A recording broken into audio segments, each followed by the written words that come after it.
నమస్తే. నేను మీ మౌనిక. ఈరోజు మనతో పాటున్నారు సామాజిక, రాజకీయ విశ్లేషకులు భరద్వాజ్ గారు. సో, ఈరోజు మనం మాట్లాడబోయే టాపిక్ అందరికీ ఆసక్తి కలిగించే అంశం. కానీ ఆయన మాటల్లో అసలు నిజం తెలుసుకోబోతున్నాం. నమస్తే భరద్వాజ్ గారు. నమస్తే. అయితే రీసెంట్‌గా మనం విన్నదేంటి అంటే 'మార్వాడి గో బ్యాక్' అని ట్రెండ్ అవుతుంది బాగా. అవును. అదెక్కడ స్టార్ట్ అయింది అనేది మాత్రం సగం మందికి తెలుసు. కానీ 'మార్వాడి గో బ్యాక్' అనేది 90% రీచ్ అయింది. 90% రీచ్ అవ్వాల్సినటువంటి అవసరం గూడా ఉంది.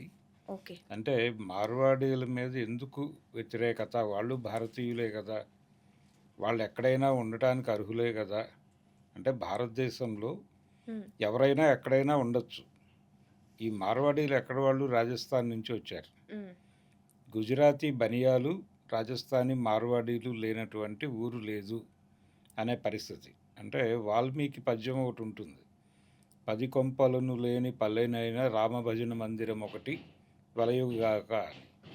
అలా ఇప్పుడు 10 కొంపలు లేని పల్లెలో కూడా ఒక బాలాజీ ప్రొవిజన్ స్టోర్ అనేది ఉంటుంది.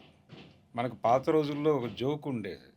హ్మ్. ఎవరెస్ట్ పర్వతాన్ని ఎక్కాడాయన. ఎవరు? టెన్సింగ్ నార్కే. హ్మ్. ఎక్కిన తర్వాత అక్కడ జెండా పాతాడు. పాతి వెనక్కి తిరగగానే ఒక కేరళ అతను చాయ్ అన్నాడని ఆ రోజుల్లో ఒక జోక్ ఉండేది. అంటే ఇతను అక్కడికి అంత కష్టపడి ఎక్కే టైంకి అక్కడ ఒక కేరళ వాడు టీ స్టాల్ పెట్టున్నాడు అని.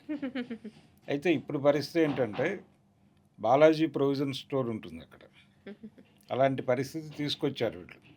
అంటే యాక్చువల్‌గా హైదరాబాద్ నిర్మాణం జరిగినప్పుడే హ్మ్.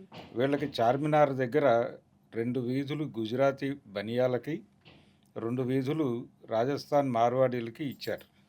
అంటే ఎప్పుడు కరెక్ట్ టైం మనం తెలుసుకోగలమా సార్?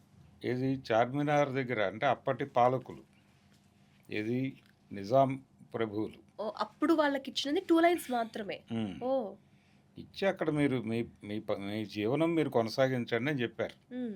హైదరాబాద్ అనేది ఇప్పుడు కాస్మోపాలిటన్ ఇవన్నీ మాట్లాడుతున్నారు గానీ, ఈ నిర్మాణంలోనే అన్ని అన్ని ప్రాంతాల వాళ్ళని, అన్ని భాషల వాళ్ళని, అన్ని మతాల వాళ్ళని ఎమర్జ్ చేసుకోవాలనేటువంటి ఒక ప్రోగ్రామ్ ఉంది.